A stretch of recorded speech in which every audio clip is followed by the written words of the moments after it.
Italia entró en la Segunda Guerra Mundial convencida de que la guerra sería rápida, barata y casi ceremonial. Pero detrás de los desfiles y los discursos se escondía una verdad incómoda que muy pocos querían admitir. El país avanzaba hacia el conflicto con una fuerza acorazada incompleta, doctrinas anticuadas y tanques que jamás habían sido pensados para una guerra moderna contra potencias industriales. Cuando llegó el primer choque real, la realidad golpeó con una violencia brutal. La historia de los tanques italianos no comenzó con grandes batallas ni con visiones futuristas, sino con dudas profundas y decisiones tomadas mirando hacia el pasado. Después de la Primera Guerra Mundial, Italia quedó marcada por un frente dominado por montañas, pasos estrechos y caminos imposibles. Para muchos generales, el tanque no era una herramienta decisiva, sino un lujo innecesario que no tenía lugar en los Alpes. Esa idea se convirtió en dogma y condicionó todo el desarrollo posterior. Aún así, Italia observaba con atención lo que hacían sus aliados. En octubre de 1916, solicitó a Francia un tanque Schneider para pruebas, y al año siguiente lo evaluó en condiciones controladas. Poco después, oficiales italianos fueron enviados a estudiar el empleo de esta nueva arma. En 1918, la empresa Fiat presentó el enorme Fiat 2000, una auténtica fortaleza sobre orugas, armado con un cañón de 65 milímetros y múltiples ametralladoras. Era poderoso, pero gigantesco, lento y completamente inadecuado para el terreno montañoso. El alto mando lo descartó sin dudar. El interés real apareció con el Renault FT francés. Ligero, compacto y capaz de moverse por caminos estrechos y puentes frágiles, encajaba perfectamente en la visión italiana. Aunque Francia se negó a enviar una unidad completa, sí vendió la licencia de producción. Así nació el Fiat 3000, una versión mejorada con mayor velocidad y armamento optimizado. Se planificó una producción ambiciosa, pero el fin de la guerra en noviembre de 1918 frenó todo. Italia terminó el conflicto con un parque simbólico, más cercano a un experimento que a una fuerza real. Durante los años siguientes, el Fiat 3000 se convirtió en el único tanque italiano de producción en serie. Fue asignado a la infantería, no como punta de lanza, sino como apoyo limitado. Aunque los mandos conocían las teorías modernas de guerra mecanizada, no las consideraban aplicables a su país. Se asumía que cualquier guerra futura se libraría en el norte montañoso, donde solo tanques muy ligeros podrían operar, y que en África la logística impediría grandes concentraciones blindadas. Esta mentalidad quedó reflejada en las decisiones presupuestarias. Mientras la caballería y la infantería recibían inversiones masivas, los tanques apenas obtenían recursos. En ese contexto, Italia buscó soluciones simples y baratas. En 1929, una misión militar viajó a Gran Bretaña y adquirió una pequeña tanqueta Carden Loyd. La idea sedujo de inmediato a los generales. Ligera, diminuta y capaz de circular por senderos imposibles, parecía hecha a medida. De esa decisión nació la familia de tanquetas italianas, culminando en los modelos conocidos como L3. Estas máquinas, armadas solo con ametralladoras y protegidas por un blindaje mínimo, fueron producidas por miles. Para el alto mando, no importaba su debilidad frente a cañones enemigos. Su misión era acompañar a la infantería, no enfrentarse a otros tanques. La guerra antitanque se dejaba en manos de los soldados a pie. Mientras tanto, el mundo avanzaba. Alemania reorganizaba sus divisiones acorazadas, Francia producía nuevos modelos sin descanso y Gran Bretaña salía de su letargo blindado. Italia observaba, dudaba y reaccionaba tarde. Solo a finales de la década de los 30 se decidió crear verdaderas divisiones blindadas, aunque existían más sobre el papel que en la realidad. Faltaban vehículos, faltaba doctrina y faltaba tiempo.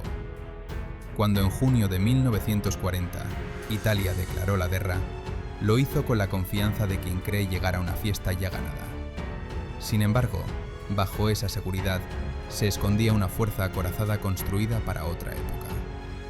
Los primeros movimientos hacia los Alpes y el desierto africano no serían una demostración de poder, sino el preludio de una serie de choques donde las limitaciones quedarían expuestas sin piedad. El primer contacto serio con la guerra moderna llegó para los tanques italianos de una forma abrupta y nada gloriosa. Apenas declarada la guerra, las unidades acorazadas recibieron órdenes de avanzar por terrenos para los que, en teoría, habían sido diseñadas. Los pasos alpinos se convirtieron en su bautismo de fuego en Europa, y allí quedó claro que la realidad no tenía nada que ver con los ejercicios de tiempos de paz. Las columnas de tanquetas L3 avanzaron por carreteras de montaña bajo condiciones extremas, entre nieve, pendientes pronunciadas y un clima que castigaba tanto a los hombres como a la mecánica. Los ingenieros abrían caminos entre obstáculos y alambradas, pero cada metro ganado revelaba una nueva debilidad. Los vehículos se enredaban en el alambre de púas, sufrían averías constantes y quedaban expuestos a la artillería francesa, que no necesitaba grandes esfuerzos para detenerlos. Las pérdidas no fueron masivas, pero el impacto psicológico fue enorme. Por primera vez, los mandos vieron cómo sus tanques eran incapaces de cumplir la misión incluso frente a un enemigo que ya estaba al borde del colapso. El escenario africano fue todavía más cruel. En el desierto, donde se suponía que la velocidad y la movilidad podían compensar la falta de blindaje, las tanquetas demostraron ser poco más que blancos móviles. Las fuerzas británicas, apoyadas por vehículos blindados y tanques con cañón, atacaron columnas italianas en movimiento. Los L3 no podían responder al fuego, no podían resistir impactos directos y en muchos casos ni siquiera lograban llegar al combate debido a fallos mecánicos cada pocos kilómetros. En cuestión de minutos, unidades completas quedaron destruidas y con ellas se evaporó cualquier ilusión sobre la utilidad real de estas máquinas. A pesar de estas señales alarmantes, el alto mando italiano seguía aferrado a interpretaciones equivocadas del pasado reciente. Las campañas en Etiopía y la intervención en la Guerra Civil Española habían dejado una impresión engañosa. En África Oriental, los tanques italianos se enfrentaron a un enemigo prácticamente sin medios acorazados, lo que reforzó la idea de que las tanquetas eran suficientes. En España el panorama fue más complejo, pero las conclusiones fueron igualmente erróneas. Allí, los L3 combatieron junto a tanques alemanes ligeros y frente a modelos soviéticos mejor armados. Pero la ausencia de grandes maniobras blindadas llegó a pensar que la guerra de tanques no era decisiva. Los informes hablaban de averías constantes en los tanques extranjeros, de pérdidas elevadas y de una guerra dominada por la infantería y la artillería. En lugar de ver una advertencia, los generales italianos vieron una confirmación de sus prejuicios. Se convencieron de que el combate entre tanques era algo secundario y que sus vehículos, aunque limitados, cumplían su función de apoyo. Esta lectura condicionó todas las decisiones posteriores. Mientras tanto, las tanquetas seguían siendo producidas y enviadas a todos los frentes. En Grecia y los Balcanes, su presencia no cambió el curso de las operaciones. No lograron avances decisivos ni sufrieron derrotas espectaculares, pero quedaron relegadas a un papel marginal, incapaces de influir realmente en el resultado de las batallas. En el frente oriental, a donde llegaron como parte del contingente italiano, la situación fue todavía más reveladora. Avanzaron sin encontrar tanques enemigos, pero el verdadero enemigo fue el terreno, la distancia y la fragilidad de su propia mecánica. Muchas se perdieron sin disparar un solo tiro, abandonadas o destruidas por fallos técnicos. Solo entonces comenzó a imponerse una idea que llevaba años siendo ignorada. Italia necesitaba tanques con cañón, mejor blindaje y una concepción más moderna del combate acorazado. Las tanquetas ya no podían ocultar su obsolescencia, y cada enfrentamiento demostraba que el tiempo jugaba en contra. La guerra avanzaba con una velocidad que el desarrollo industrial italiano no lograba seguir. Sin embargo, este despertar fue lento y doloroso. Las decisiones se tomaban bajo presión, con recursos limitados y con una estructura industrial que no estaba preparada para cambios radicales. La necesidad de un tanque medio se volvió evidente, pero el camino hacia su creación estaría lleno de compromisos y errores que pronto se pagarían en el campo de batalla. La respuesta italiana a las primeras derrotas no fue una reforma profunda, sino una carrera contra el tiempo. Bajo la presión de una guerra que ya no perdonaba improvisaciones, la industria recibió la orden de entregar un tanque medio cuanto antes, aunque no estuviera plenamente listo.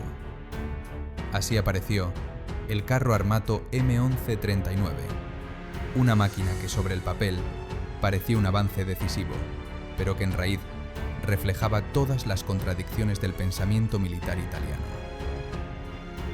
El diseño del M1139 era peculiar incluso para su época.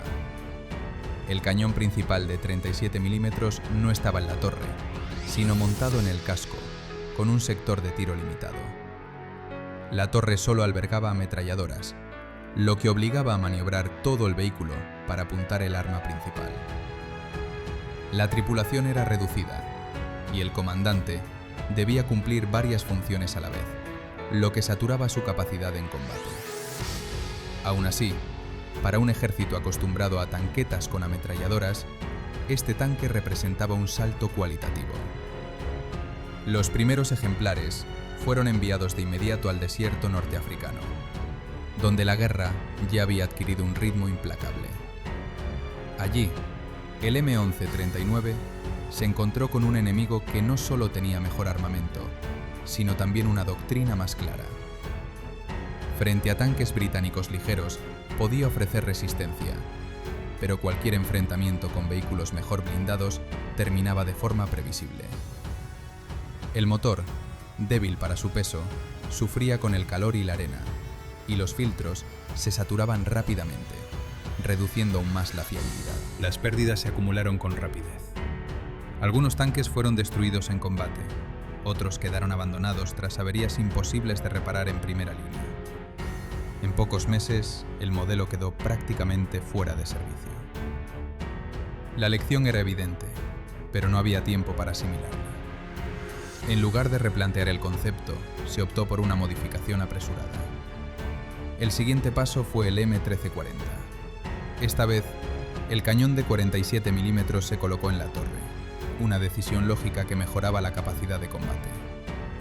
El blindaje también aumentó ligeramente, y la tripulación se amplió, distribuyendo mejor las tareas.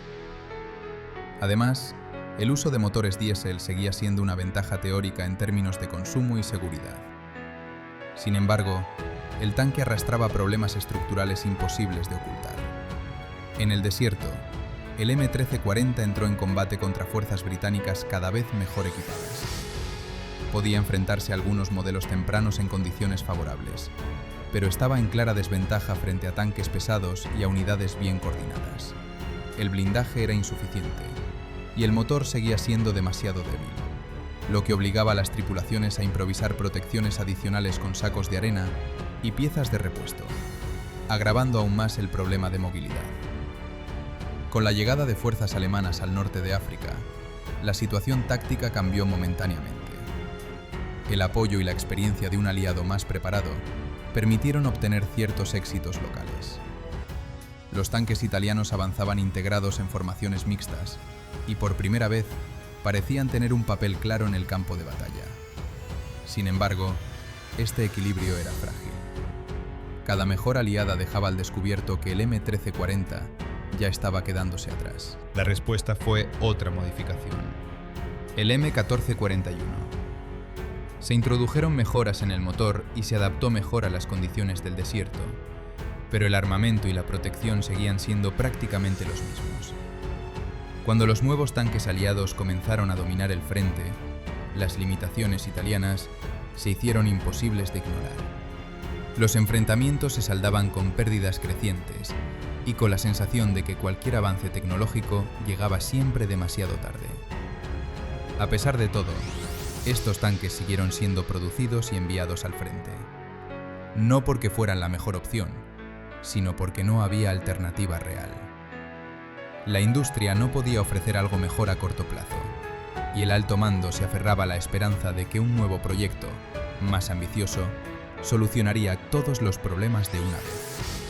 Mientras los M13 y M14 combatían y se desgastaban en África, en los despachos se hablaba cada vez más de un tanque capaz de cambiar el rumbo de la guerra para Italia. Un vehículo más pesado, mejor armado y con una presencia que devolviera la confianza perdida. Esa promesa comenzó a influir en decisiones cruciales, incluso cuando se presentaron oportunidades inesperadas desde el exterior. Mientras los combates seguían consumiendo hombres y máquinas en varios frentes, Italia se enfrentó a una decisión que podía haber cambiado por completo el rumbo de su guerra acorazada. Desde Berlín llegaron propuestas concretas, detalladas y para cualquier otro aliado, extremadamente atractivas. Alemania ofrecía a la industria italiana la posibilidad de producir bajo licencia sus tanques más probados, con el objetivo de reforzar rápidamente a un socio que claramente estaba quedándose atrás. La primera oferta giraba en torno a un carro que ya era el pilar de las fuerzas blindadas alemanas. No se trataba solo de vender vehículos terminados, sino de transferir tecnología, estandarizar armamento y facilitar la logística conjunta en el norte de África. Las piezas clave, como los cañones y los sistemas de puntería, llegarían desde Alemania, garantizando calidad y compatibilidad. Para un ejército que sufría por motores débiles, armamento insuficiente y producción lenta, era una oportunidad única. La respuesta italiana fue tan sorprendente como reveladora. En lugar de evaluar fríamente la situación del frente, pesaron más el orgullo industrial y las luchas internas. La empresa Ansaldo, principal fabricante nacional, presionó con fuerza para bloquear cualquier acuerdo que pudiera convertir a la industria italiana en dependiente de un socio extranjero.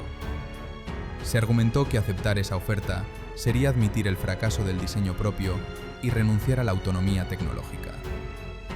El alto mando aceptó esta visión, convencido además de que un nuevo tanque italiano, mucho más poderoso, estaba a punto de entrar en producción. Poco después llegó una segunda propuesta alemana, esta vez relacionada con un modelo aún más avanzado. De nuevo, la posibilidad de fabricar un carro probado en combate se puso sobre la mesa. Y de nuevo, la respuesta fue negativa. Las mismas promesas se repitieron. Italia tendría pronto su propio tanque pesado, un vehículo capaz de enfrentarse a cualquier enemigo y restaurar el equilibrio en el campo de batalla. Esa confianza, sin embargo, se basaba más en expectativas que en realidades industriales. Mientras tanto, como solución provisional, Italia recibió un número limitado de tanques franceses capturados tras la derrota de Francia. Estas máquinas llegaron sin un sistema logístico sólido, con escasez de repuestos y munición. En lugar de reforzar a las divisiones acorazadas, fueron asignadas a tareas secundarias de vigilancia y seguridad. Su valor militar disminuyó rápidamente, y lejos de representar una solución, se convirtieron en otro ejemplo de recursos mal aprovechados. La guerra no se detenía a esperar. En África, los tanques aliados evolucionaban con rapidez, incorporando mejor blindaje, cañones más potentes y motores fiables. Frente a ellos, las fuerzas italianas seguían dependiendo de modelos que ya mostraban signos evidentes de obsolescencia. Cada mes que pasaba sin una decisión clara, profundizaba la brecha tecnológica. En los despachos, la fe en el futuro tanque pesado crecía hasta adquirir tintes casi míticos. Se hablaba de un vehículo capaz de resistir impactos directos, de portar un cañón respetable y de devolver a Italia un lugar destacado entre las potencias blindadas. Esta expectativa influyó incluso en la negativa a adoptar soluciones temporales más realistas. Aceptar ayuda extranjera significaba para muchos reconocer que ese proyecto no llegaría a tiempo. Sin embargo, el desarrollo del nuevo carro avanzaba con una lentitud desesperante. Problemas de diseño, retrasos en la producción y limitaciones industriales se acumulaban. Aún así, la narrativa oficial seguía siendo optimista. Se prefería esperar a un arma milagrosa antes que reforzar el frente con soluciones ya disponibles. En el año siguiente, incluso cuando la situación estratégica empeoró, Alemania volvió a mostrar disposición para colaborar, llegando a proponer acuerdos aún más ambiciosos. Pero para entonces, la relación se había enfriado. La paciencia alemana tenía límites, y la insistencia italiana en promesas incumplidas empezó a percibirse como una carga más que como una asociación efectiva. Así, Italia continuó la guerra aferrada a una esperanza que todavía no tenía forma tangible. Sus unidades acorazadas combatían con lo que tenían, mientras el reloj avanzaba implacable. El tanque pesado, del que todos hablaban, seguía siendo un proyecto en desarrollo, y cada retraso hacía que su futura aparición perdiera relevancia frente a un enemigo que no dejaba de mejorar. El tan esperado tanque pesado italiano dejó de ser una promesa abstracta cuando la guerra ya había cambiado por completo su rostro y se acercaba de forma directa al propio territorio de Italia. Durante años, oficiales, ingenieros y políticos habían hablado de ese vehículo como de una solución definitiva, capaz de corregir todos los errores acumulados. Cuando por fin apareció el carro armato P-40, el contexto estratégico ya era radicalmente distinto y el tiempo jugaba en su contra. El P-40 representaba, al menos sobre el papel, el mayor esfuerzo de la industria italiana durante toda la guerra. Su blindaje frontal alcanzaba niveles nunca vistos antes en un tanque nacional, y su cañón de 75 milímetros ofrecía una potencia de fuego que, por primera vez, permitía enfrentarse a carros enemigos sin una inferioridad automática. El diseño general se acercaba más a los estándares del conflicto en su fase avanzada, y el uso de un motor diésel mantenía la tradición italiana, considerada fiable y segura. Sin embargo, cada una de estas mejoras llegaba con retraso. El desarrollo del tanque estuvo plagado de obstáculos. La industria sufría escasez crónica de acero de calidad, problemas de transporte y una coordinación deficiente entre fábricas. A esto se sumaban los bombardeos aliados, que interrumpían líneas de producción y destruían infraestructuras clave. Como resultado, la fabricación avanzó a un ritmo desesperadamente lento. Cada unidad completada parecía más un experimento que el inicio de una producción en masa capaz de influir en el curso de la guerra.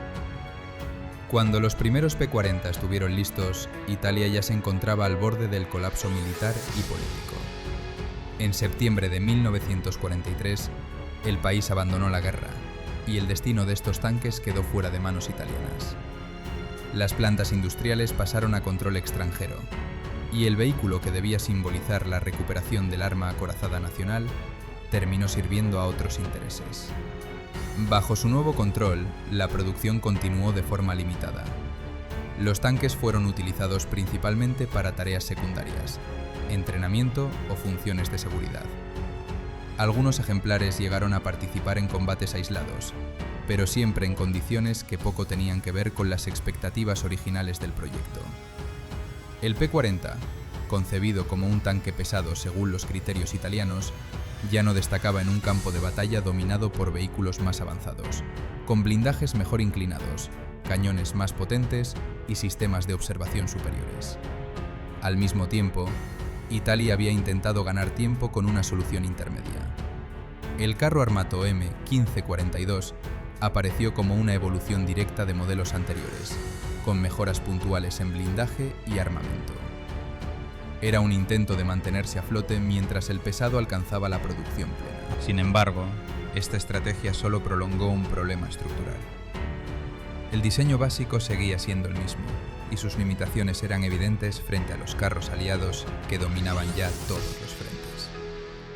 Durante los combates en suelo italiano, estos tanques se encontraron en una situación amarga. Por primera vez luchaban cerca de sus fábricas, de sus ciudades y de su retaguardia natural, pero lo hacían con vehículos que no podían imponerse en igualdad de condiciones.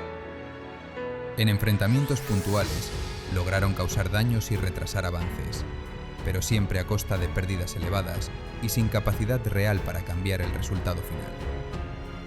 Cada choque demostraba que la guerra se había adelantado varios años a las capacidades de la industria italiana. La historia de los tanques italianos en la Segunda Guerra Mundial no termina con una gran ofensiva ni con una batalla decisiva protagonizada por sus carros más modernos. Termina con una sensación persistente de llegar tarde a todas las citas importantes. Las decisiones tomadas en el periodo de entreguerras, la obsesión por la ligereza, la subestimación del combate entre tanques y la confianza excesiva en soluciones futuras marcaron un camino difícil de corregir una vez iniciado el conflicto. Cuando Italia por fin dispuso de un tanque que podía considerarse cercano a los estándares de la época, el escenario ya había cambiado de forma irreversible. La guerra que había comenzado con tanquetas y doctrinas defensivas había evolucionado hacia un enfrentamiento industrial total, en el que la velocidad de adaptación era tan importante como el blindaje o el calibre del cañón. En ese contexto, el P-40 no fue un punto de inflexión, sino el último capítulo de una carrera perdida contra el tiempo.